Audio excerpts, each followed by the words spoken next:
May nagtanong kasi, bakit daw ang fasting ng Muslim ay kumakain din sa gabi? Of course, nagbe-break. Ang bawat fasting ay may break, fast. Nagbe-break ka sa fast. Pag hindi ka nag-break ng fasting, ano yun? Intihar na yun, suicide na yun eh. Mawawalan ka na ng buhay nun. So, kailangan mo mag-break dahil nagpa-fasting ka. Pero tingnan nyo, hindi kasi naintindihan yung kahulugan eh. Al-imsak. Yung pumigil ka ng bagay na pwede naman, pinigilan mo para kay Allah. Alam niyo ba yung iba natin mga gawain, binabanggit ni Allah kung ano gantimpala mo? Ang magsala ka ng raka'atil fajr khairum minad dunya wa ma fiha.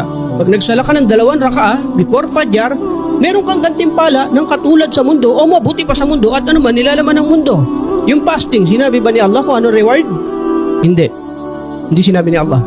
Fa'innahu li. Sa kanya yun eh. Sabi ni Allah, ang fasting mo ay sa akin. Akong bahala magbigay ng biyaya. Sapagkat pinigilan niya ang kanyang pagkain, pinigilan niya ang kanyang pag-inom, alang-alang sa kanyang Panginoon, kaya siya ang magbibigay ng gantimpala doon. Napakaganda ng konsepto ng fasting at halos lahat ng sibilisasyon, pag-aaral ng kasaysayan ng tao ay nagsagawa ng fasting, kaya hindi ito dapat questionin ng mga tao. Sasabihin nila, anong klaseng fasting? Nagbe-break din kayo.